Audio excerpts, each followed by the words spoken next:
Beneath the vast Arizona Territory sky of 1876, an Apache warrior moves like a shadow through moonlit canyons.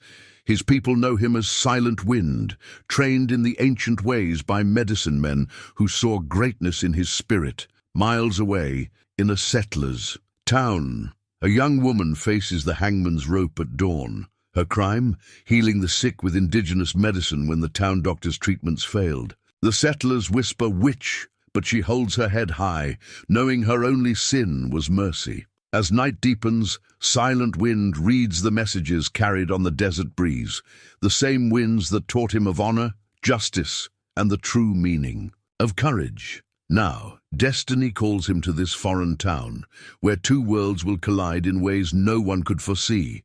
What happens when ancient wisdom challenges the so-called civilization of the American frontier? Before we jump back in, tell us where you're tuning in from, and if this story touches you, make sure you're subscribed, because tomorrow I've saved something extra special for you. The leather-bound journal lay open on Sarah Mitchell's desk. Its pages filled with careful sketches of desert plants and detailed notes in her precise handwriting.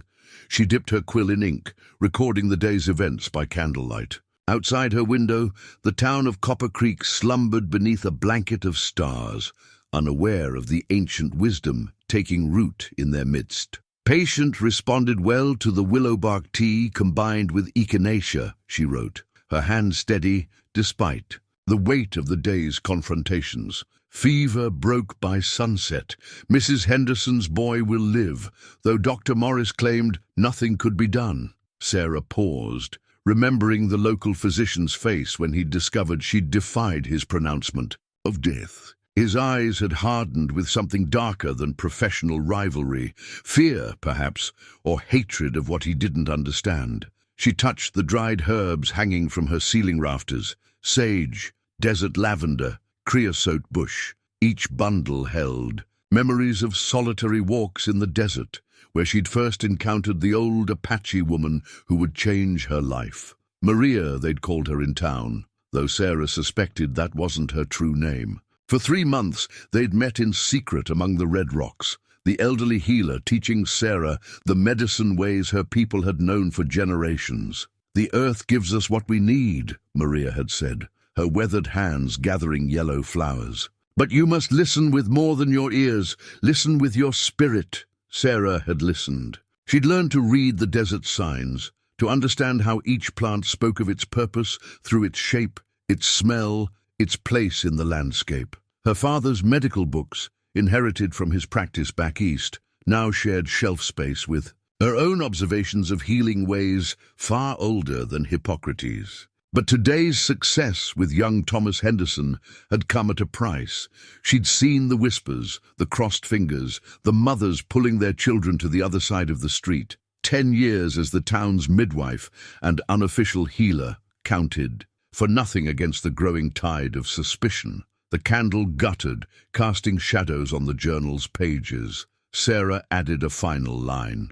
"I fear the time approaches when I must choose between silence and truth. But how can I stay silent when lives hang in the balance?"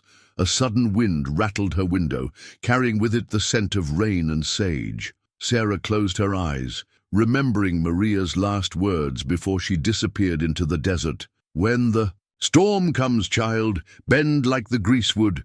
The rigid branch breaks, but the flexible one survives." Sarah shut her journal, sliding it into its hiding place behind a loose board in the wall. Tomorrow, she would treat anyone who came to her door, as she always had, and if the storm Maria spoke of was approaching, then she would face it standing tall, knowing that every life she saved was worth whatever price she might have to pay. What she didn't know, couldn't know, was that far to the west, where the desert met the mountains, someone else was reading signs of their own. Signs that would soon intertwine their paths in ways that would shake the foundations of everything she thought she knew about healing, about courage, and about love. The medicine pouch rested against Silent Wind's chest as he knelt before the Sacred fire, its contents gathered over a lifetime of learning. Eagle feather for vision, white sage for cleansing, tobacco for prayer,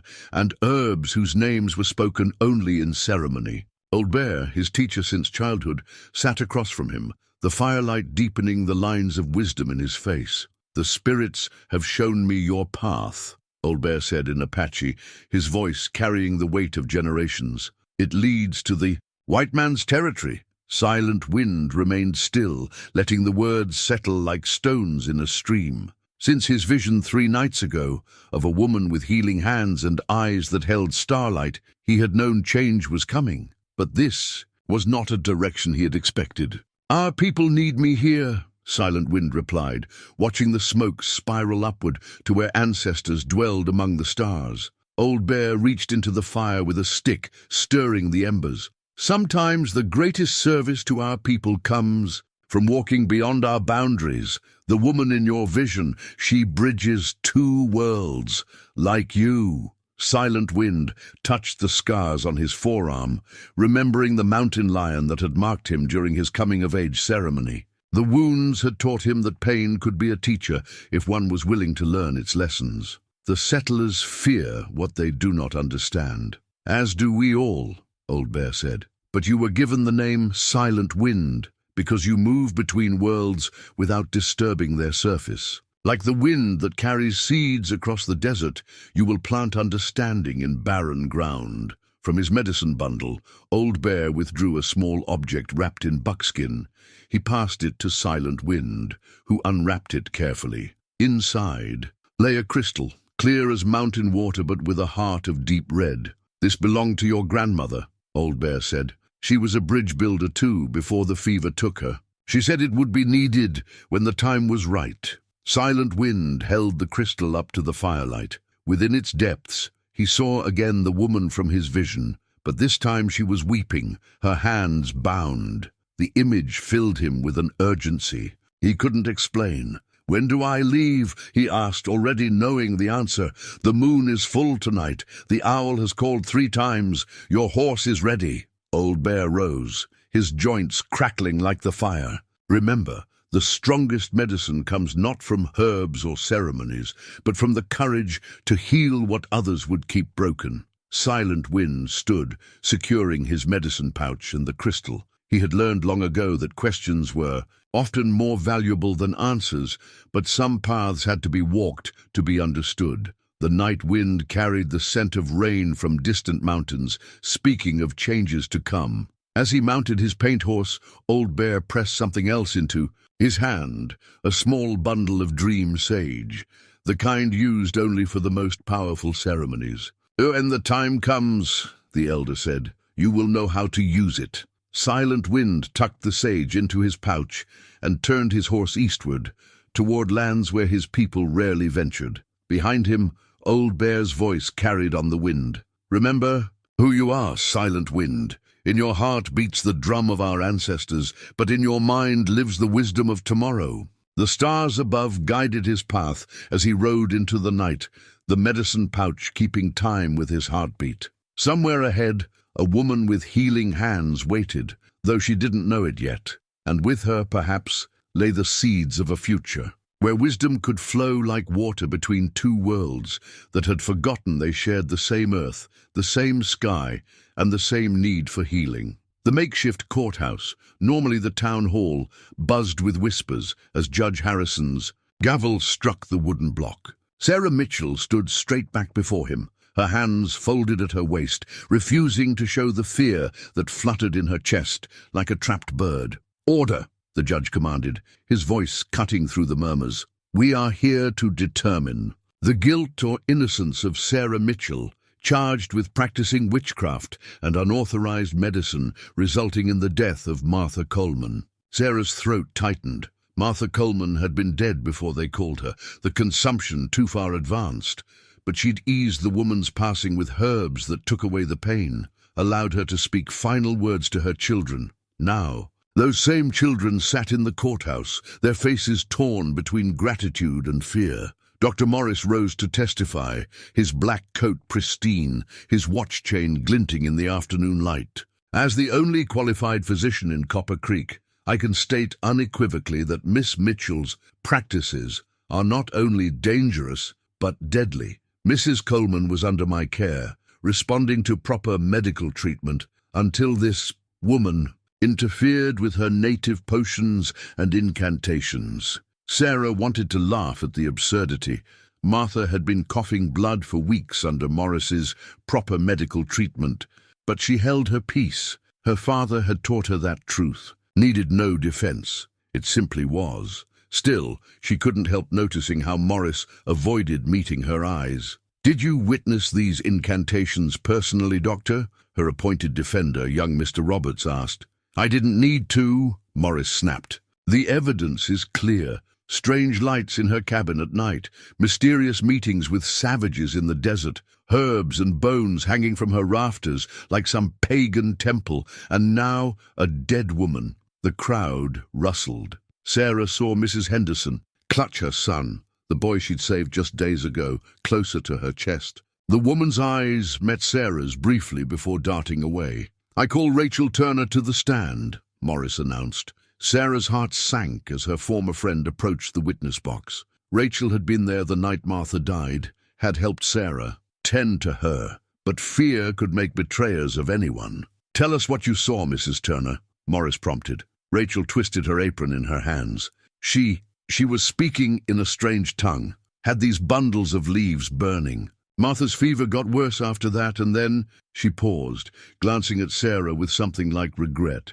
"Then she passed." "The fever always spikes before death with consumption," Sarah spoke up, unable to stay silent. "It's the body's final fight." The sage was to ease her breathing, nothing more. "Silence." Judge Harrison's gavel cracked against the block. "You will speak only when questioned, Miss Mitchell." The trial continued through the afternoon. Every healing she'd performed, every life she'd saved, was twisted into something dark and dangerous. Even Thomas Henderson's miraculous recovery was presented as evidence of her unnatural powers. As the sun began to set, casting long shadows through the courthouse windows, Judge Harrison cleared his throat.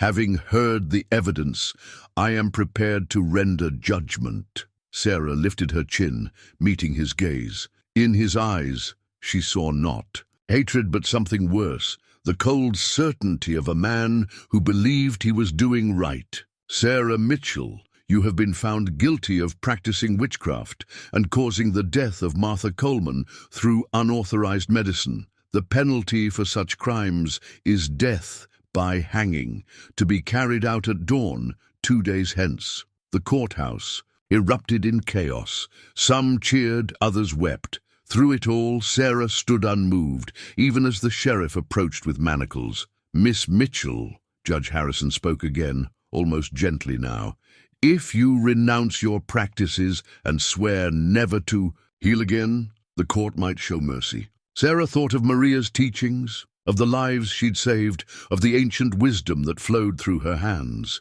She thought of Martha Coleman's peaceful passing, surrounded by family instead of dying alone in agony. "I cannot renounce what is true," she said clearly, her voice carrying to every corner of the room. "I am a healer. That is not a crime, but a calling. If you hang me for easing suffering and saving lives, then let history judge who the true criminals are." A gasp rippled through the courthouse. The judge's face hardened, and he struck his gavel one final time. "Take her to the jail." As they led her away, Sarah caught a glimpse of something through the courthouse window, a red-tailed hawk circling against the darkening sky. Maria had taught her that hawks were messengers, carrying prayers to the spirits. She offered up her own. Prayer, then, not for rescue, but for understanding, for a bridge between her world of healing and theirs of fear.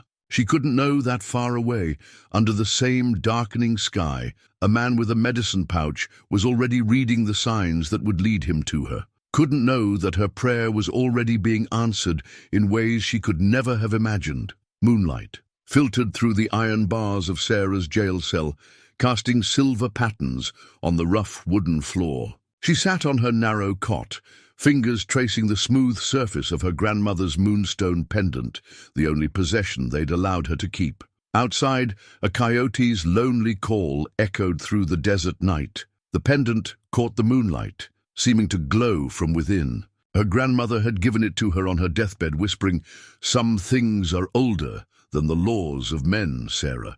Remember that when the night seems darkest." At the time, she hadn't understood. Now, facing her own dawn appointment with death, the words carried new meaning. Sheriff Wilson's boots scraped against the wooden floor as he made his rounds. He paused at her cell, lantern light flickering across his weathered face. "Preacher's outside, Miss Sarah. Says he'll hear your confession if you're willing." Sarah met his eyes. In them she saw not judgment, but something closer to regret. "Thank you, Thomas, but I have nothing to confess. You were there when I delivered your daughter's baby last spring. Was that witchcraft?" The sheriff looked away. "That was different, but these rumors about you meeting with savages, learning their ways. Folks are scared, Sarah.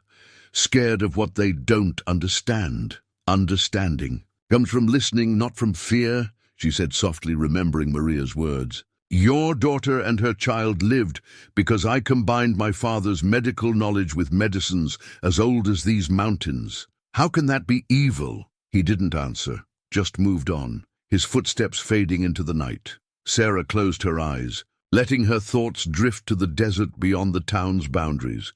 She could almost smell the sage and creosote, feel the wind's caress on her skin. In her mind, she walked among the red rocks where Maria had taught her, gathering strength from the memory. A flutter of wings drew her attention to the window. An owl perched on the sill, its eyes gleaming like amber in the darkness. Sarah held her breath.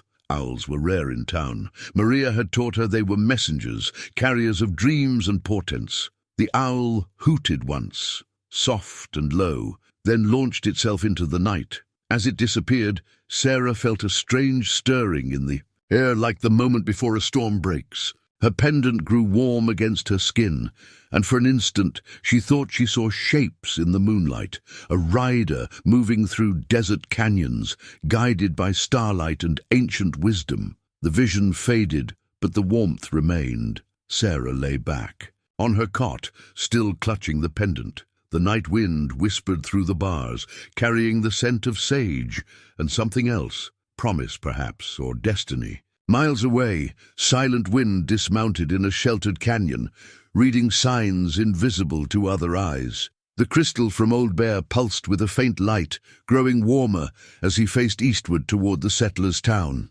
His medicine pouch seemed to whisper with the voices of ancestors, guiding him forward. He had traveled through the night, moving like his namesake through shadow and starlight. Now, as he studied the town's distant lights, he felt the rightness of his path settle into his bones. The woman's spirit called to him like a song carried on the wind, a melody of healing and hope. The moon sailed high above, casting enough light to travel by. Silent Wind checked his weapons, not for killing, but for the protection they might need. Then he remounted, guiding his horse down paths that would keep them hidden from watching eyes. In her cell, Sarah drifted between waking and dreams, the moonstone pendant glowing softly against her heart. Neither she nor her unseen defender could know how their paths would cross, or how their meeting would change, not just their lives, but the very fabric of understanding between their peoples. The night deepened toward dawn, pregnant with possibilities. And in the spaces between moonlight and shadow, between civilization and wilderness, between fear and understanding, destiny wove its unseen web. Dawn approached like a gray whisper across the desert sky. The Gallows stood ready in the town square, its fresh-cut pine boards stark against the fading stars. A length of rope swayed gently in the pre-dawn breeze, casting a serpentine shadow on the ground below. Sheriff Wilson adjusted his gun belt, squinting at the eastern horizon. Something felt wrong about this morning, though he couldn't say what. Maybe it was the unusual quiet. No birds singing, no coyotes calling their last night's songs. Even the wind seemed to hold its breath. Time. "To get the prisoner," Deputy Rogers said, jingling his keys. Sarah heard them coming. She stood calmly in her cell, the moonstone pendant cool against her skin. She had not slept, but neither had she wept. Instead, she'd spent the night remembering every healing, every life touched, every moment of learning from both her fathers. Books and Maria's wisdom. If these were to be her last hours, she would face them knowing her life had served a purpose. The first rays of sunlight were just touching the tops of the buildings when they led her out.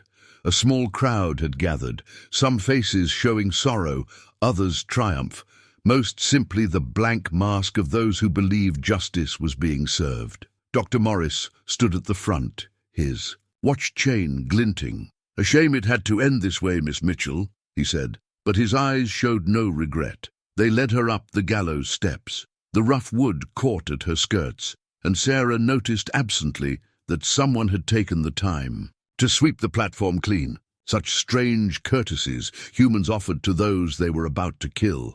The sheriff began reading the formal charges, his voice carrying across the square. But Sarah's attention was drawn to something else, a subtle change in the air, a shift in the quality of silence. The pendant at her throat grew suddenly warm. The first arrow struck the rope above her head, severing it cleanly. The second pinned the sheriff's coat to the gallows post, missing his flesh by a hair's breadth. The third thudded into the platform between her feet, and she saw it carried a message, a single eagle feather tied to its shaft. Chaos erupted. Women screamed, men shouted, guns were drawn. But through it all, Sarah stood motionless, watching as a rider emerged from the shadows between buildings. He sat his paint horse like he was born to it, bow still drawn, his presence commanding attention even in silence. "The savage!" someone shouted. "Shoot him!" But before anyone could take aim, Silent Wind had somehow materialized beside her on the platform. His movement was so fluid, so natural, that for a moment Sarah wondered if he was real, or a spirit conjured by her desperate prayers. His eyes met hers, deep, ancient eyes that held wisdom and something else she couldn't name. He spoke a single word in Apache, then switched to careful English. "Choose quickly." "Life or death?" Sarah didn't hesitate. "Life." In one motion he swept her onto his horse. The sheriff, finally freeing himself from the pinned coat, raised his gun. "Stop! In the name of—" But Silent Wind had already wheeled his horse, and they were galloping down the street. Bullets whizzed past them, kicking up dust. Sarah clung to her rescuer's waist, heart pounding with a wild mixture of terror and exhilaration. They rode straight for the open desert, the morning sun at their backs. Behind them, she could hear horses being mounted, men shouting orders. The posse would follow, she knew. This was only the beginning. Silent Wind guided his horse with subtle shifts of weight, taking paths that seemed to disappear as soon as they passed. The pendant bounced against Sarah's chest, and she felt a strange resonance, as if it were responding to something her rescuer carried. When they reached the shelter of a small canyon, he finally spoke again. "You are the one who learns healing from both worlds." "Yes," Sarah answered, surprised by the question. "How did you—" "The spirits led me. Old Bear saw you in a vision." He touched something beneath his shirt, a medicine pouch, she realized. "Your town fears what they do not understand. But fear cannot stop the mixing of waters when the rivers are meant to join." More shouts echoed from behind them. Silent Wind urged his horse forward again, deeper into the maze of canyons.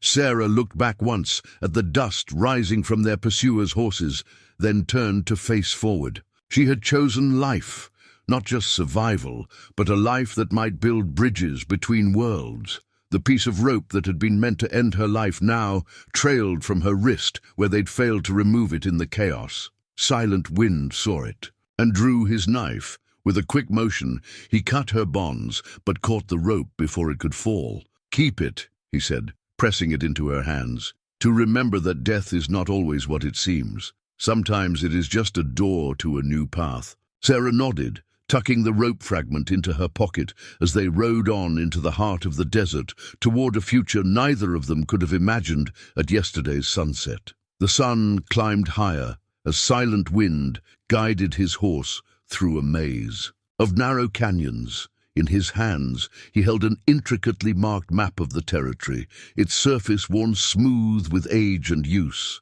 Sacred places were marked with symbols only medicine men could read. safe havens, healing springs, caves where the ancestors still whispered their wisdom. Sarah studied their path, memorizing each turn. The desert was different here than in the areas where Maria had taught her, more dramatic, with towering red cliffs that seemed to touch the sky. The air smelled of sun-warmed stone and wild sage. "They will follow our tracks," she said, breaking the silence that had stretched between them. Silent Wind nodded. "For a time, but soon the wind will rise, and the desert will keep our secrets." He pointed to gathering clouds in the west. "The spirits prepare a storm." As if in answer, a hot wind gusted through the canyon, carrying the first hints of rain. Sarah's skirts whipped around her legs, and she felt the moonstone pendant grow, warm against her skin. Ahead, the canyon split into 3 paths. Silent Wind drew the horse to a halt, studying the map. In the distance, they could hear the faint sound of pursuit. He touched a symbol on the weathered surface, a spiral surrounded by dots. "There is a place, sacred to my people. The settlers cannot follow us there." "Why not?" "They believe it is cursed. Many have tried to enter its canyons. None returned." He looked at her carefully. "But you understand the old ways. You will see what they cannot." Sarah remembered Maria's teachings about sacred places, how they revealed themselves only to those who approached with respect and understanding. "I trust you," she said simply. He nodded once, then guided them down the leftmost path. The canyon walls grew narrower, darker, until they were riding through shadows despite the morning sun. The air grew cooler, and Sarah caught glimpses of ancient pictographs on the walls, handprints, spirals, figures that seemed to dance in the shifting light. The sound of hoofbeats echoed behind them, closer now. Silent Wind pressed something into her hands, a small pouch of herbs. "Crush these if they come too near. The scent will confuse their horses." Sarah recognized some of the herbs from Maria's teachings: desert sage, creosote, something else she couldn't name. She tied the pouch to her belt, next to the fragment of rope that had nearly ended her life. They emerged from the narrow canyon into a hidden valley.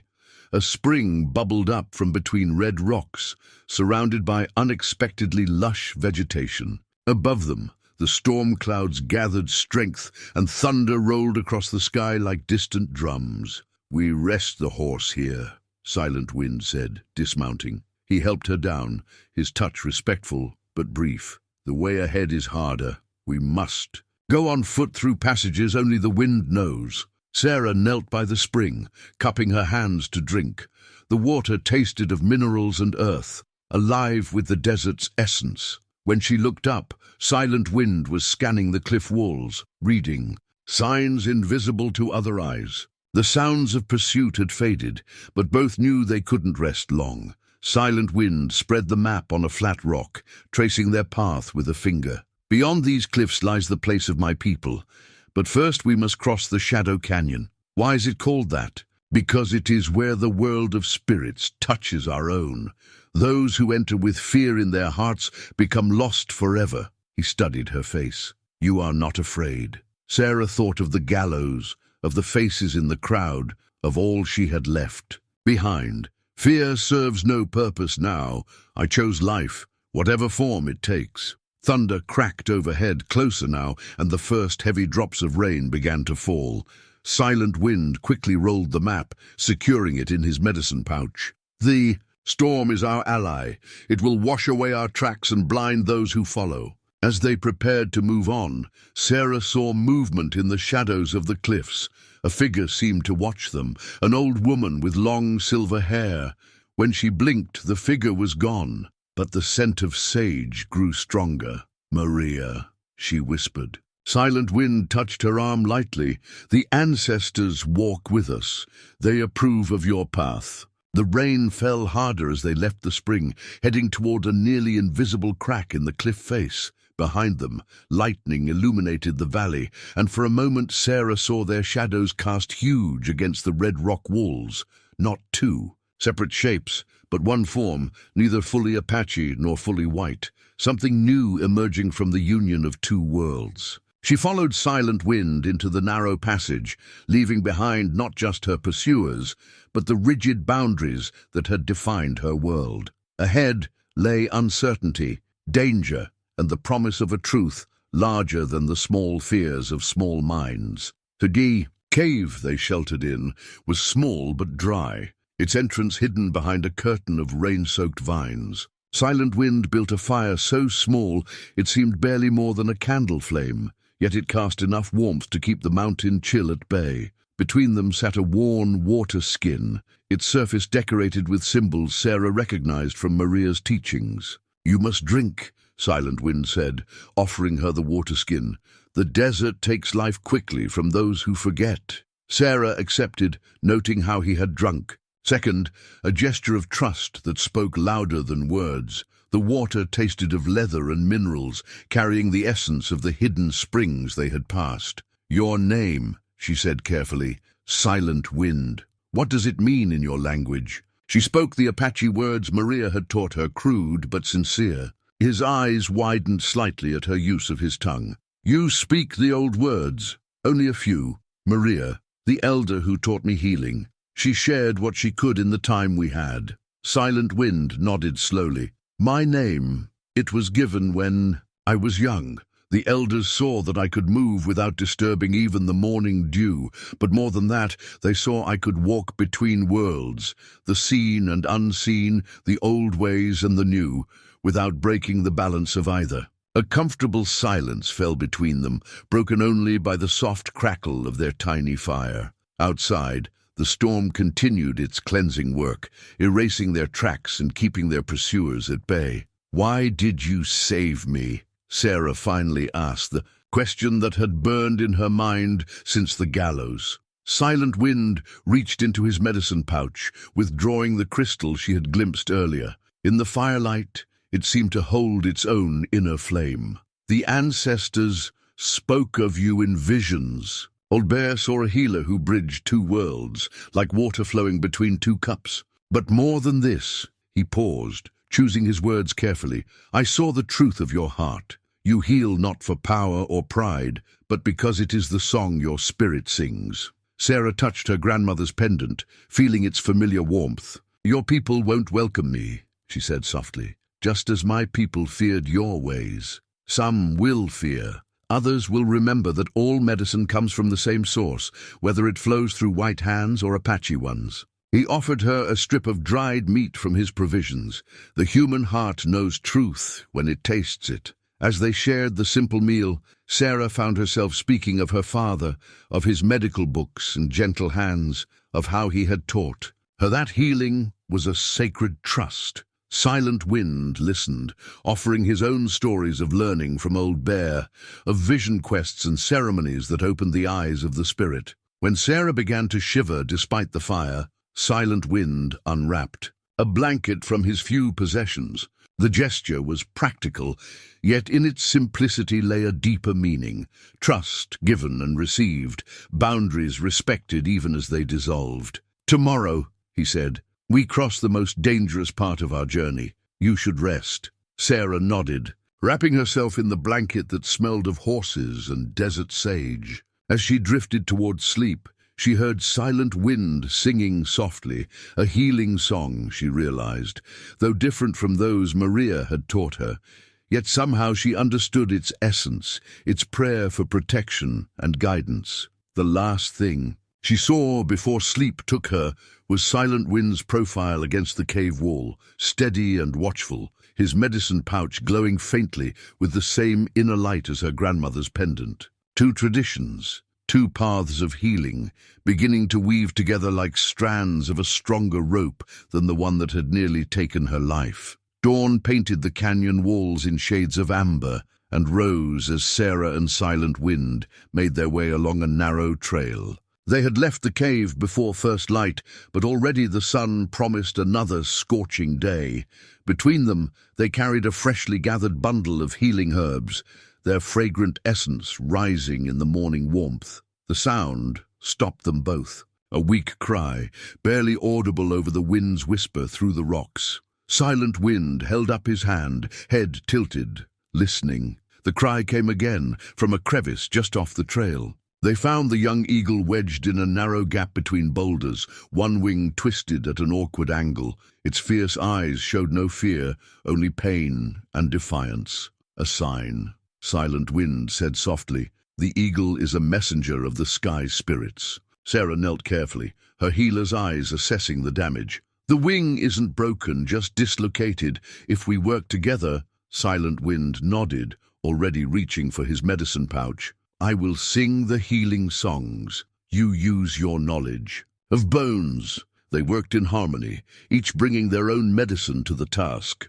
Silent Wind's voice rose in ancient chants, while his hands burned sacred herbs, the smoke curling around them like protective spirits. Sarah gently manipulated the joint, drawing on her father's teachings about anatomy and her own experience setting broken wings. The eagle remained eerily still, as if understanding their intent. When the wing finally slipped back into place with a soft click, the great bird shuddered once, then grew calm. "Now," Silent Wind said, "we seal the healing with both medicines." He withdrew a small pot of salve from his pouch, a mixture Sarah recognized from Maria's teachings, but with subtle differences. "May I?" she asked, reaching for her own herb bundle. She selected 3 plants, witch hazel for swelling, yarrow for healing, and sage for blessing. Silent Wind watched as she crushed them together, adding them to his salve. "Your ways and ours,"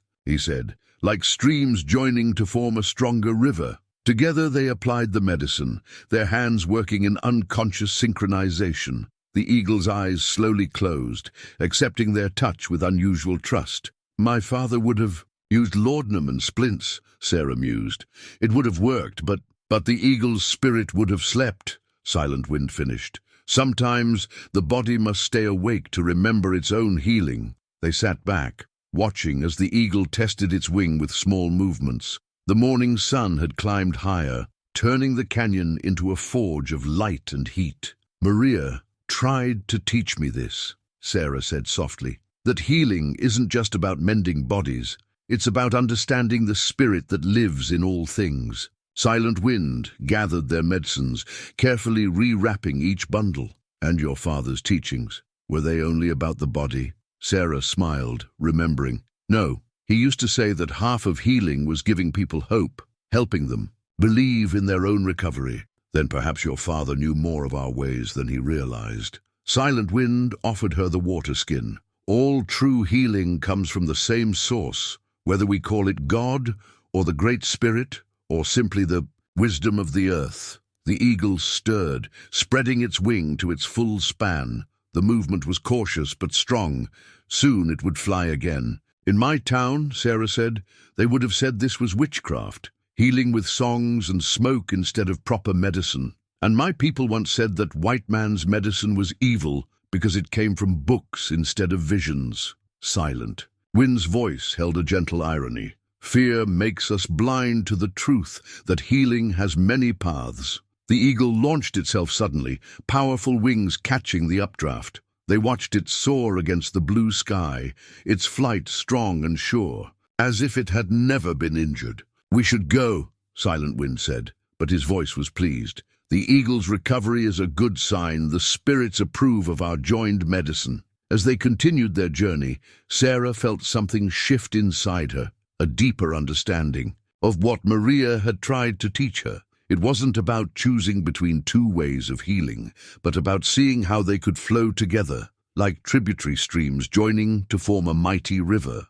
The morning sun blessed their path with light, and somewhere above, an eagle wheeled in the endless sky, carrying their combined healing into the world like a promise of things to come. Sarah's father's pocket watch lay broken in her palm, its gold case dented, glass face cracked. She had found it in her skirt pocket, forgotten until now. The hands had stopped at dawn, the exact moment she should have died. "They're getting closer," Silent Wind said, crouching beside her at the canyon's edge. Below, dust clouds marked their pursuers' approach. Not just the sheriff's posse now, but what looked like army scouts as well. Sarah tucked the broken watch back into her pocket. "How many?" 12 riders. 2 Apache trackers with them. His face hardened slightly.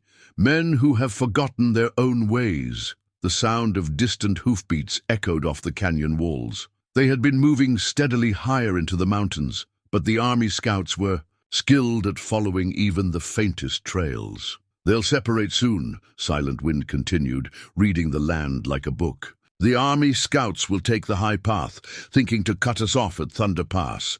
The sheriff's men will follow our trail." Sarah touched her grandmother's pendant, which had grown unexpectedly cool. "And the Apache trackers? They will know. We're heading for the sacred places." He checked his remaining arrows. "But they fear to follow us there." A shot rang out, the bullet sparking off rock far below them. Silent Wind pulled Sarah deeper into the shelter of an overhanging cliff. The morning sun had become their enemy, silhouetting them against the sky. "We cannot stay here," he said, reaching into his medicine pouch. He withdrew a small bundle of herbs Sarah didn't recognize. "The spirits of this place will help us, but we must ask properly," he began, to chant softly, crushing the herbs between his palms. The scent that rose was unlike anything Sarah had encountered, sharp and sweet at once, like lightning striking sage. Her head swam slightly, and the air seemed to thicken. "Look there." Silent Wind pointed to a narrow crack in the cliff face. "The way was hidden before. Now it opens." Sarah blinked. Where there had been solid rock, a passage now seemed to beckon. Or had it been there all along, and she simply hadn't seen it? More shots echoed through the canyon. The pursuers were splitting up, just as Silent Wind had predicted. They could hear orders being shouted, horses whinnying in protest at the steep terrain. "Trust the medicine," Silent Wind said, taking her hand. "The passage is real, but only for those who believe." They slipped into the narrow crack, just as riders appeared on the trail below. Sarah heard the sheriff's voice. "They have to be here. Somewhere. These cliffs are too steep to climb." The passage was dark and tight, forcing them to move sideways. Sarah's skirts caught on rough stone, and she felt the broken watch press against her hip. Time seemed to move strangely here, like water flowing uphill. They emerged onto a hidden ledge, concealed from below by a curtain of hanging vines. Silent Wind quickly covered their tracks. Using techniques Sarah half remembered from Maria's teachings. "Rest," he said, offering her the water skin. "The army scouts will waste many hours searching Thunder Pass, and the sheriff's men will find only circles in their trail." Sarah drank deeply, then gestured to his medicine pouch. "Those herbs, the ones that showed us the way, I've never seen their like. They grow only in places where the spirit world draws close to ours. Old Bear gave them to me for this journey." He smiled slightly. "He said I would need medicine for opening hidden paths." More voices drifted up from below, frustrated now. The searchers were losing their trail, their confidence wavering in this harsh and unfamiliar terrain. Sarah withdrew the broken watch, studying its cracked face in the filtered sunlight. "Time moves differently here, doesn't it? In the sacred places, time is like a river with many branches. We have stepped into a different channel." He touched the watch gently. "Perhaps it stopped to show you that your old life ended at dawn, making room for a new one to begin." The voices below grew fainter as the searchers moved on. Soon they would find the false trail Silent Wind had left, leading them far from this hidden sanctuary. Sarah offered Silent Wind the water skin, completing their circle of trust. Above them, an eagle circled, perhaps the same one they had healed, keeping watch over their progress toward a future that seemed to shift and change like the desert itself. Dusk painted the mountains in deep purple as Sarah and Silent Wind approached the Apache camp. Smoke from cooking fires rose in thin columns against the darkening sky, carrying the scent of pine and roasting meat. A ceremonial blanket, woven in patterns of red and black, hung outside the medicine lodge. A warning or a welcome, Sarah wasn't sure which. Children spotted them first, their play stopping mid-motion as they stared at the white woman in torn dress and tangled hair. Their shouts brought others, warriors with suspicious eyes, women gathering their little ones close, elders emerging from their lodges to witness this unprecedented arrival. Old Bear stood waiting, his lined face unreadable as stone. The crystal he had given Silent Wind glowed visibly now through the medicine pouch, matching the faint luminescence of Sarah's. Pendant, Silent Wind dismounted first, helping Sarah down with careful dignity. He spoke rapidly in Apache, explaining their journey, while Sarah stood straight-backed despite her exhaustion. She recognized fragments of his words from Maria's teachings, enough to know he spoke of visions, healing, and the joining of paths. Old Bear approached slowly, studying Sarah with eyes that seemed to see beneath her skin. "You learned from Maria," he said in careful English. "She was my sister." Sarah's heart jumped. "She never told me. There was much she could not tell." "You," he switched to Apache, speaking to Silent Wind. "The council must meet. This is unprecedented." Warriors appeared at the edge of the firelight, their faces painted for discussion of serious matters.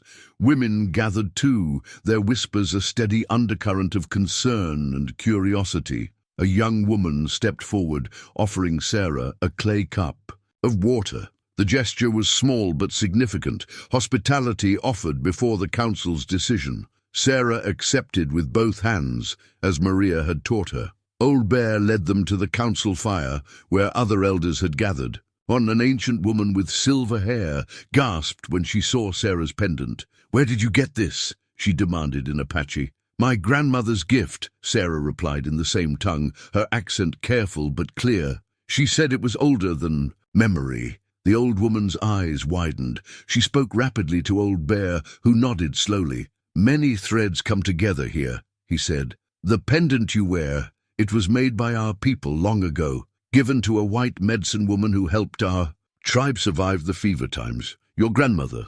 "My grandmother's grandmother," Sarah said, understanding blooming like dawn. "She never spoke of its origin." Silent Wind placed his medicine pouch beside the pendant. The crystal within pulsed in harmony with the moonstone, casting shifting patterns on the gathered faces.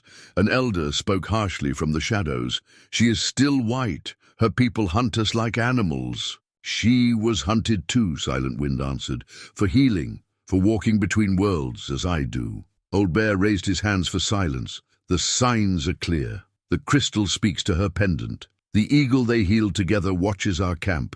Even the storm that covered their escape was foretold." He switched to English.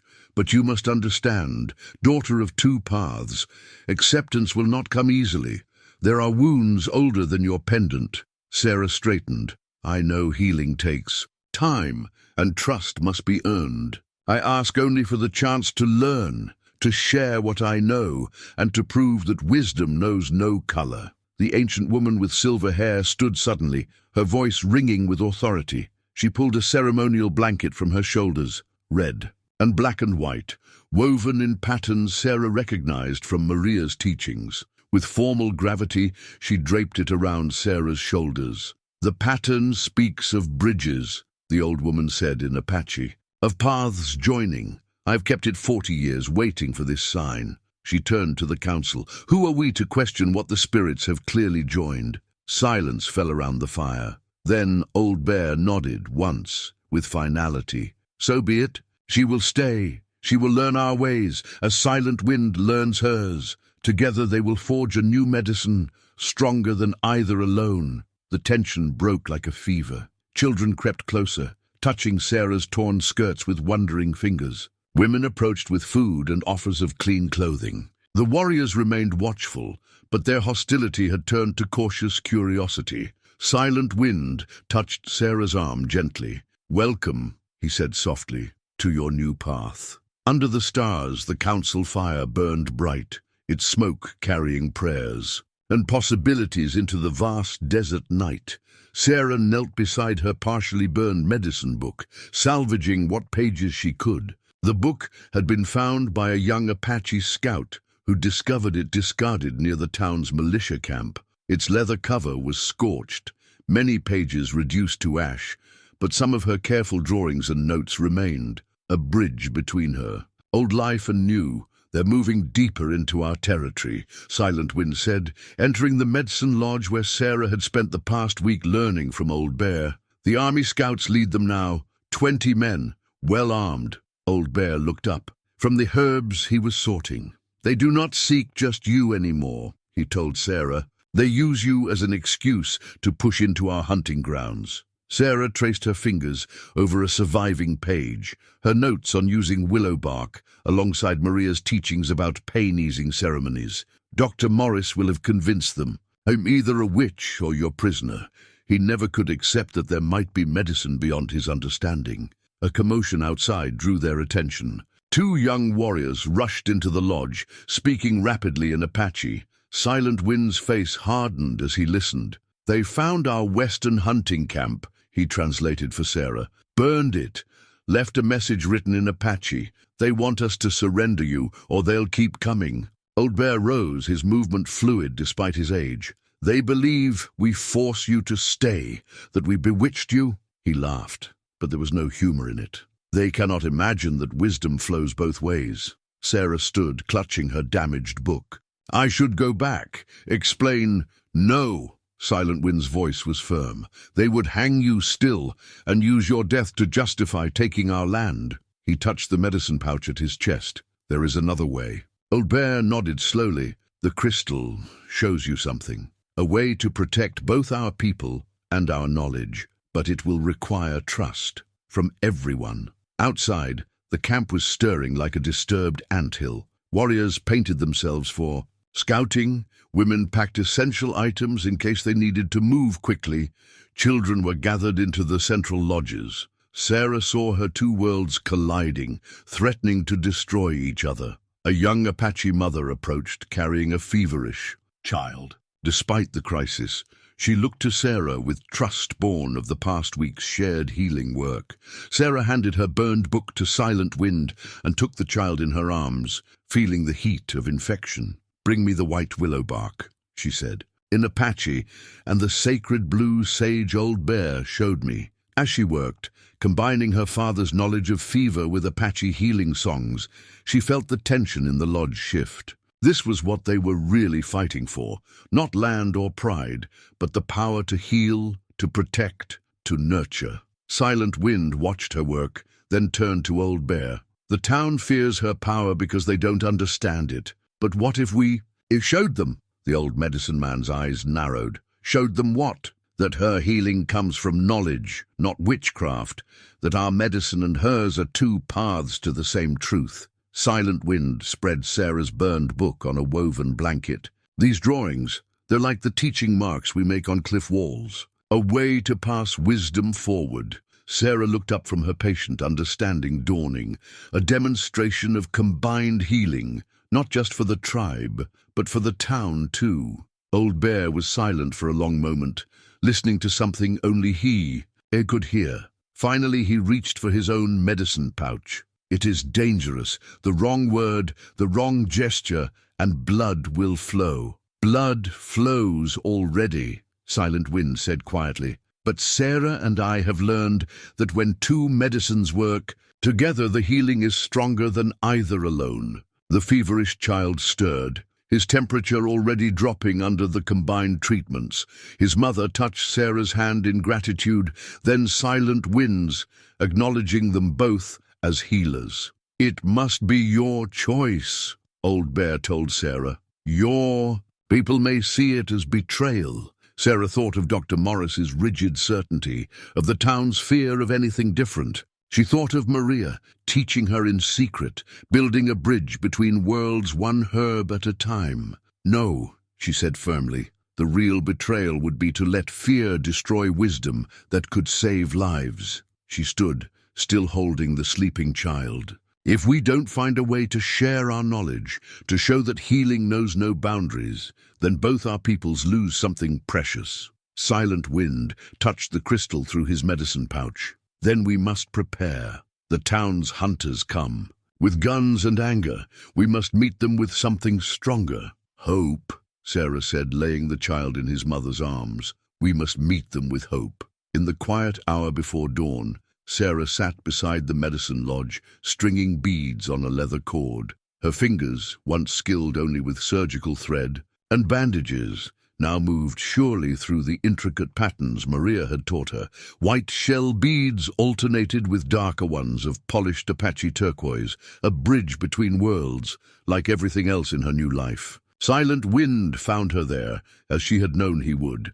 Each morning for the past weeks, they had shared this time, speaking of healing and herbs, of dreams and duties. But today felt different. The air between them hummed with unspoken words. He sat beside her, offering a cup of morning tea steeped with herbs for clarity. "Your beadwork improves," he said softly. "The pattern speaks true." Sarah touched the completed section of necklace. "Old Bear says every pattern tells a story. I'm trying to tell ours." "And what story do these beads tell?" She held up the strand, letting it catch the first light of dawn. "The white shells are my people's medicine, clean lines, ordered knowledge. The turquoise is yours, deeper wisdom, earth-rooted strength. But together," she let the beads fall through her fingers. "Together they make something new, something stronger." Silent Wind's hand covered hers, warm and sure, the touch sent. Awareness shivering through her like wind through summer grass. "Like us," he said simply. "Like us," she echoed, meeting his eyes. The morning sun painted the mountains gold, but neither of them moved. In the distance, a meadowlark began its song, clear notes rising into the dawn silence. "My people have a saying," Silent Wind said finally. "When two rivers join, you cannot separate their waters again. They flow as one to the sea." Sarah thought of her grandmother's pendant, how it sang in harmony with his crystal. "Maria told me once that the greatest medicine comes from love. I didn't understand then. And now?" She turned her hand in his, their fingers intertwining. "Now I understand that love itself is medicine. It heals the wounds we cannot see, bridges the gaps we think cannot be crossed." Silent Wind touched the beaded necklace with his free hand. "There will be those who say this cannot be, that we are too different. There will always be those who fear what they don't understand." Sarah's voice was firm. "But understanding grows like a seed in good soil. We've seen it already, in the children who come to both of us for healing, in the mothers who ask me to learn their medicine songs, in the warriors who watch you read my father's medical books." He smiled, a rare, full smile that transformed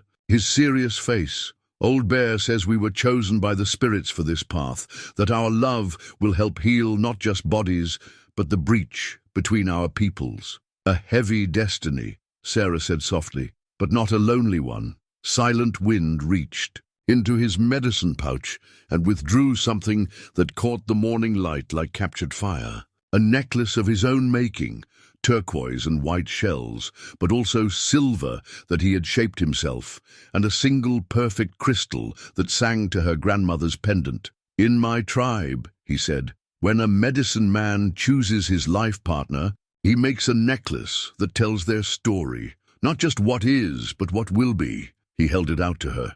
"I see our story stretching far beyond these mountains, beyond these troubles. I see children who will carry both medicines in their blood, and grandchildren who will not remember there was ever a divide to bridge." Sarah touched the necklace, feeling its power resonate with her pendant. "It's beautiful," she whispered. "Like hope," he said, and gently placed it around her neck. The sun crested the mountains fully now, turning the desert to gold. In the camp below, people were stirring, beginning their day. Soon, they would need to face the challenges still before them. The approaching townsmen, the fears and prejudices, on both sides. But for now, in this sacred hour between night and day, they sat together, letting love do its quiet work of healing. The eagle feather in Old Bear's hand caught the afternoon light as he held it high, a symbol of truth that even the townsmen would recognize. Below the medicine lodge, two groups faced each other with hands near weapons. Sheriff Wilson's posse and Dr. Morris on one side, Apache warriors led by Silent Wind on the other. Between them lay a young cavalry scout, writhing in the agony of a rattlesnake bite. His fellow soldiers had carried him up the mountain, desperate enough to seek help from those they had come to confront. "Your medicine failed him," Dr. Morris snapped at the soldier who had tried to cut and suck the venom.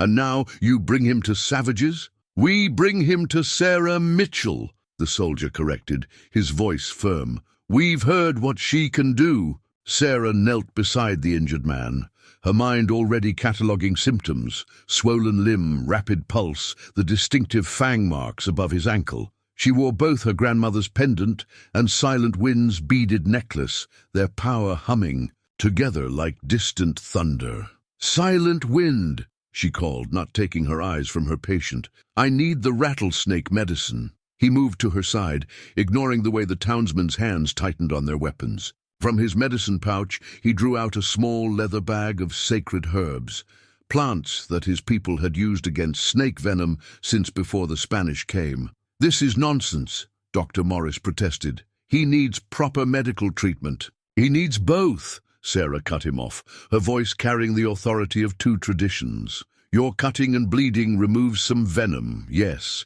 but without the medicine that counteracts what remains, he'll die before you can get him down the mountain." The scout's fellow soldiers shifted uneasily, looking between Morris and Sarah. The wounded man's breathing was becoming labored. Silent Wind began to chant softly, burning a small amount of sage as Sarah mixed the anti-venom herbs with clean water. Old Bear watched, still holding the eagle feather, its presence commanding truth from all who spoke beneath it. "I'll not stand by and watch this witchcraft," Morris blustered, but Sheriff Wilson caught his arm. "Let her work, Doctor," the sheriff said quietly. "I've seen enough death for one season." Sarah worked with sure hands, combining Silent Wind's medicine with techniques she'd learned from her father. She cut carefully around the bite, but instead of trying to bleed it dry, she packed the wound with herbs that would draw the venom out slowly while supporting the body's own healing. "Watch," Silent Wind told the gathered crowd, his voice carrying unexpected power. "This is not witchcraft. This is knowledge earned through generations of learning the desert's ways. Knowledge your medicine woman has proven worthy to share." The scout's breathing eased as Sarah wrapped the wound in clean bandages soaked in the herbal solution. Color began returning to his face. "Impossible," Morris whispered, but there was a crack in his certainty. An older Apache woman stepped forward, speaking in her own language. "Silent Wind," translated. "She says her grandson had a bite like this last season. The old ways alone did not save him. The white medicine alone did not save him. But together—" He gestured to the recovering scout. Sarah stood, facing both groups. "This is what I tried to tell you in town. There is no conflict between medicines except what we create through fear. Your cutting technique, Dr. Morris, it has merit, but combined with these herbs, with the proper ceremonies, it works better than either alone." "Ceremonies," Morris scoffed but uncertainly. "Prayer and superstition." "Hope," Sarah corrected. "Faith in healing. The power of belief to strengthen a body's own medicine. You've seen it yourself, Doctor, when patients who believe they'll recover do better than those who lose hope." The scout sat up with help from his companions, touching his bandaged leg with wonder. "The pain, it's easing." Old Bear lowered the eagle feather at last, speaking in careful English. "Many trails lead up the mountain. A wise traveler does not claim his path is the only true one." Sheriff Wilson stepped forward, his hat in his hands. "Miss Sarah, what you did here today—" He paused, choosing his words carefully. "The town council might be persuaded to reconsider certain matters if you were willing to share your knowledge, properly, legally." "Share it?" Dr. Morris protested. "Sheriff, you can't mean—" "I mean, I've watched too many good people die because we're too proud to learn from those who know these lands better than we do." The sheriff's eyes were steady. "And I mean I'd rather have a live daughter who believes in two kinds of medicine than a dead one who only believed in one." Silent Wind moved to Sarah's side, his presence both protection and partnership. "Knowledge shared breeds understanding," he said. "Understanding breeds peace." The wounded scout's commander stepped into the space between the groups. "My men will testify to what we've seen here. The army might be interested in learning these combined techniques." Sarah felt the power of the moment, a pivot point where the future balanced on the edge of a blade. She touched both her pendant and Silent Wind's necklace, feeling their resonance with the truth of this moment. "Then let us teach each other," she said clearly. "Let us build a bridge where there has been only walls." The peace pipe passed from hand to hand in the failing light of day, each person who held it bound by ancient custom to speak only truth. They sat in a circle outside the medicine lodge, tribal elders, town council members, army officers, and healers from both worlds. At its center burned a fire of sacred woods, its smoke carrying prayers skyward. Sarah watched the pipe travel, noting how even Dr. Morris's hands trembled slightly as he accepted it. The past week had brought changes none of them could have predicted. The snake-bitten scout had recovered fully, walking the streets of Copper Creek as living proof of what combined medicines could achieve. "We offer this ground," Old Bear said, gesturing to a stretch of land where the mountains met the valley. "Neutral territory, where both peoples may come for healing." The town mayor, a man who had once voted for Sarah's hanging, cleared his throat. "The town council has discussed this. We're prepared to recognize Miss Mitchell and any others she trains as legitimate healers, provided proper documentation is kept." Silent Wind spoke next, his voice carrying the weight of his people's trust. "Documentation we can agree to, but the sacred ceremonies, the spiritual medicines, these must be respected, not regulated. Surely you don't expect us to embrace superstition," Dr. Morris began. But Sarah interrupted gently. "Not superstition, Doctor, psychology. You've read the new papers from Europe about the mind's influence on healing? The ceremonies serve the same purpose as your clean white coat and confident manner. They help people believe in their own recovery." Morris blinked, momentarily struck by this scientific framing of spiritual practice. The army captain nodded, thoughtfully adding, "We've seen similar effects in field hospitals. Soldiers who maintain hope, who believe in their treatment, often survive wounds that should have been fatal." The pipe continued its circle as the sun sank toward the horizon. Each person who spoke added another thread to the web of understanding, being woven between the cultures. Sarah felt Silent Wind's quiet pride beside her, saw Old Bear's subtle nod of approval. A young Apache mother rose, her recovered child in her arms. In halting English, she told of how Sarah had combined willow bark with traditional ceremonies to break her son's fever. One of the town council women followed, describing how Silent Wind's snake-bite poultice had saved her grandson when conventional medicine had failed. "But how do we preserve this knowledge?" the mayor asked. "How do we ensure it's not lost or corrupted?" Sarah reached for her partially burned medicine book, restored now with new pages of combined wisdom. "We write it down, yes, but we also teach it person to person, heart to heart. Each medicine has its keepers, its teachers. We respect both ways of passing knowledge." Silent Wind untied his medicine pouch, revealing the crystal that still sang. To Sarah's pendant. "Some wisdom lives in books, some in ceremony, some in the land itself. A good healer learns to read all these languages." The army captain leaned forward, his face earnest in the firelight. "The fort would support this. We lose too many men to fever and snakebite, too many scouts to diseases these people know how to cure. If you can train healers in both traditions—" "We can," Sarah said firmly, "but it must be done with respect. No more talk of savages or superstition, no more dismissing generations of wisdom because it comes in a different language than we expect." The pipe completed its circle, returning to Old Bear. He held it up, letting the last light catch its carved surface. "When I was young," he said in English carefully learned over the past week, "I thought wisdom was like a stick, rigid, unchanging. Now I see it is like this smoke, able to take new shapes while staying true to its nature." One by one, they added their marks to the peace agreement, signatures for the townspeople, traditional symbols for the Apache, official seals for the army. Sarah and Silent Wind signed both ways, bridging the gap as they had been chosen to do. As twilight deepened toward night, Sarah looked up to see an eagle circling overhead, perhaps the same one they had healed, still watching over their progress. The bird's cry echoed off the canyon walls, sounding remarkably like triumph. At dawn, Sarah stood with Silent Wind before the two-path stone. A massive boulder split naturally down its center, creating a fork in the ancient trail. One path led toward the town, the other toward the Apache winter camps.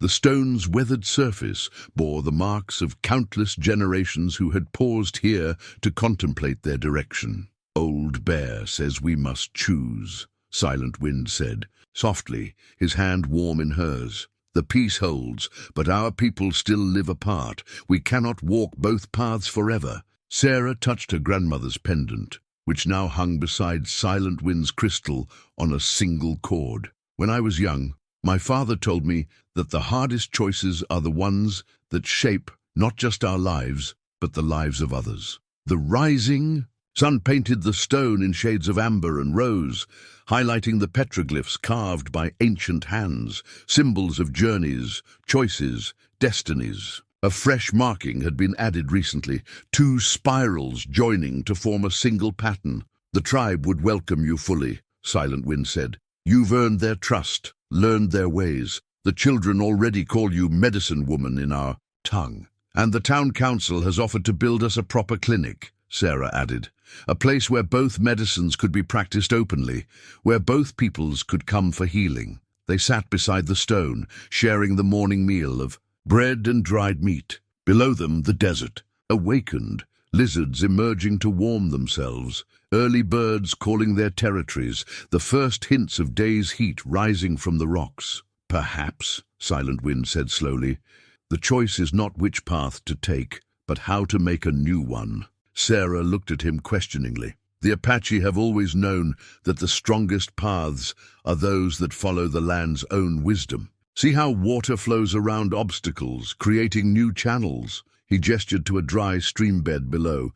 "Perhaps we are meant to be like water." Understanding dawned in Sarah's eyes, not choosing between worlds, but flowing between them, creating something new. Silent Wind nodded. "The peace agreement speaks of neutral ground. Why not build there? Not just a clinic, but a place of learning where both medicines can grow stronger together." Sarah stood, excitement building. "We could teach others what we've learned, not just healing techniques, but how to bridge the gap between worlds." She walked to the fork in the path, seeing it with new eyes. "The army captain said they'd support a proper medical station, and Old Bear spoke of teaching the young ones both ways. It would not be easy," Silent Wind cautioned. "Some would still resist.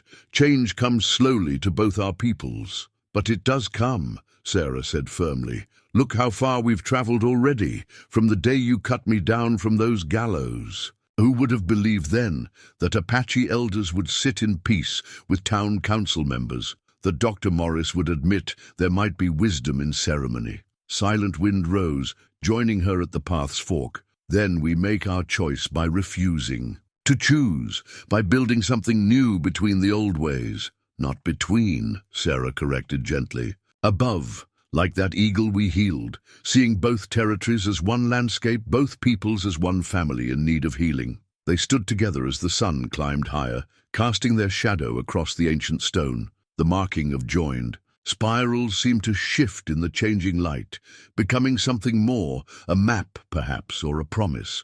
"Old Bear will understand," Silent Wind said with certainty. "He saw this possibility in his visions, I think. Why else would he give me that crystal that sings to your pendant?" Sarah squeezed his hand. "And the town council wants peace badly enough to try something new, especially after seeing how many lives we can save together." A hawk circled overhead, its cry carrying clearly in the morning air. Both of them recognized it as a sign of approval. Nature itself witnessing their choice to forge a new path. "Then let us begin," Silent Wind said, his voice carrying the quiet authority of certainty. "Not as people of one world or the other, but as healers who see the truth, that all medicine serves the same great spirit, whether we call it God or Creator, or simply the wisdom of life itself." Together they walked away from the two-path stone, neither toward town nor tribe, but toward the neutral ground where their shared future waited to be born. Behind them, their shadows merged into one on the ancient rock, adding their story to the countless tales of transformation carved in its weathered face.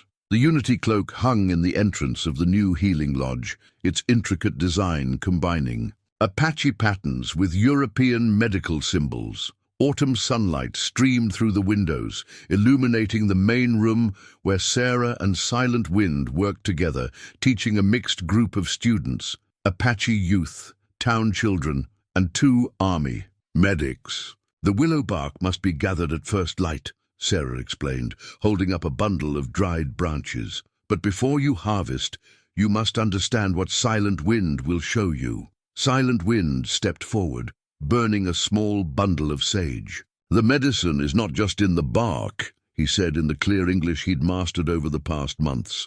It is in the respect we show when gathering, in the prayers that thank the tree for its gift, in the understanding that all healing comes from the earth itself. Dr. Morris sat at the back of the room, taking careful notes. His initial skepticism had gradually given way to cautious interest, especially after Sarah had shown him how. Traditional ceremonies improved his patients' recovery rates. Now he came regularly to learn, his medical bag gradually filling with both conventional medicines and sacred herbs. Through the window, Sarah could see the new gardens where they grew healing plants from both traditions. Apache women worked alongside town wives, sharing knowledge of seasons and soil, of which plants grew better in sun or shade. Children played nearby, switching easily between English and Apache words, unconscious of the boundaries their parents were still learning to cross. Remember, Sarah continued, moving among the students,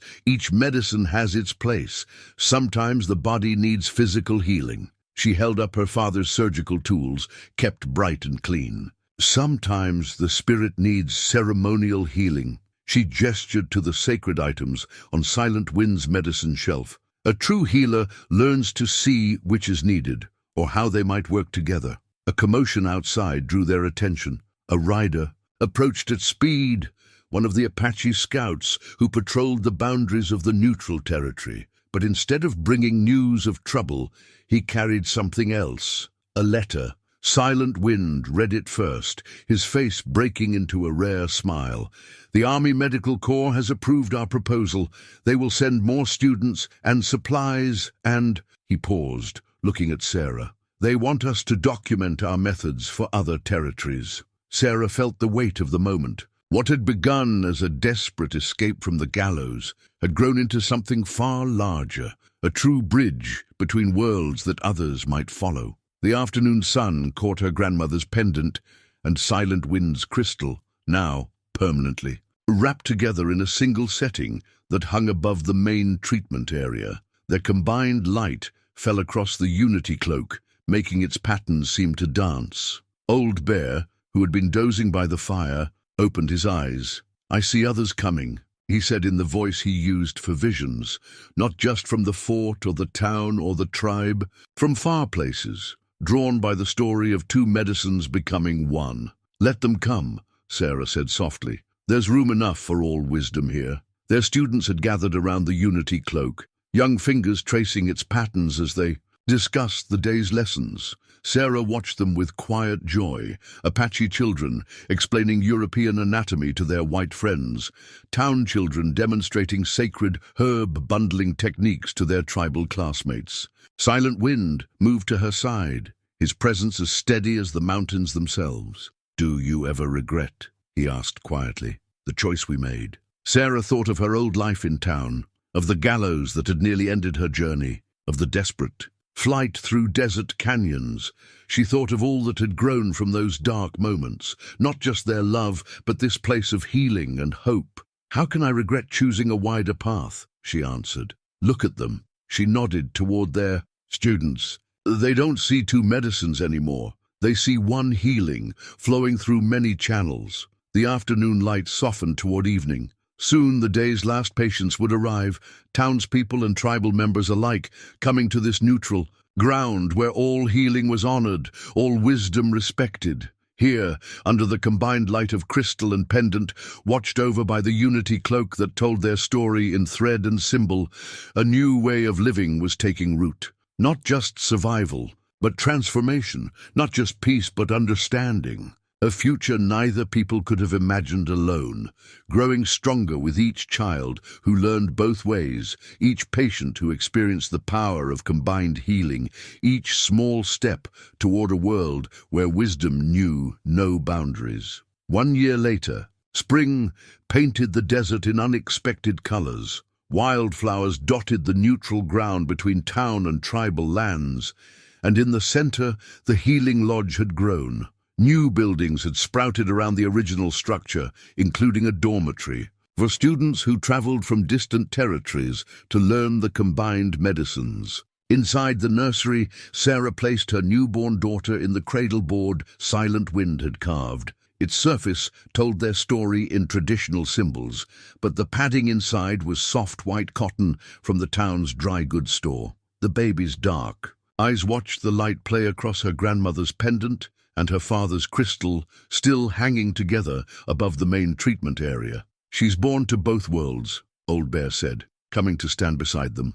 "The first of many who will not know the boundaries we once built so high." Silent Wind touched the cradleboard's carvings. "We will teach her both ways." "All ways," Sarah corrected gently. "Look." Through the window, they could see Dr. Morris teaching a group of Apache healers how to use his microscope, while nearby, tribal elders instructed army medics in the preparation of sacred herbs. The gardens had expanded, now including medicines from as far away as Spanish California and the Navajo territories. The door opened, bringing the scent of desert sage. A young Apache woman entered with her white friend from town, both wearing the apprentice healer's sash that marked them as advanced students. "The supply wagon arrived from the fort," the Apache woman reported, "and riders came with word that 2 more tribes want to send healers to learn." Sarah smiled, remembering her own journey from fear to understanding. "Tell them there is always room for more knowledge here." The townspeople still sometimes called it Mitchell's Clinic. The Apache named it the place of 2 medicines. The army referred to it officially as the Territorial Medical Station. But to those who lived and worked and healed there, it had become simply the Bridge, a place where all paths met and wisdom flowed freely. Sarah's daughter stirred in her cradleboard, reaching toward the light that danced between crystal and pendant. Outside, the afternoon sun gilded the desert, turning the neutral ground to gold. Students gathered for the evening meal, their voices rising in both English and Apache, sharing stories and medicines and dreams. Silent Wind wrapped his arm around Sarah's waist. "Do you remember what you said that day at the 2 Paths Stone, about seeing the land as the eagle does?" Sarah nodded, watching their daughter drift toward sleep. "One territory, one family, one healing. Look how far that vision has flown." Through the open door came the sound of singing, healing songs that mixed Apache words with European melodies, creating something new and powerful. The unity cloak stirred in the evening breeze, its patterns a reminder of how separate threads could weave together into something stronger than either alone. Old Bear's voice carried the weight of prophecy. "This is just the beginning. Your daughter's children will heal in ways we cannot imagine, carrying medicines from all peoples in their hands and hearts." Sarah touched the cradle board, feeling the smooth wood beneath her fingers.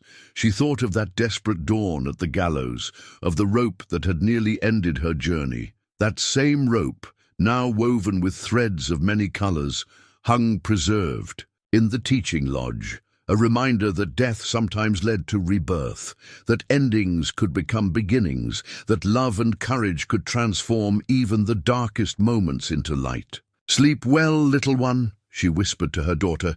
"Dream of a world where all healing is honored, all wisdom respected, all paths lead home." The evening star rose above the desert as shadows lengthened across the neutral ground. In the growing dusk, the boundaries between town and tribal land, between old ways and new, between what had been and what could be, faded into the promise of tomorrow's dawn.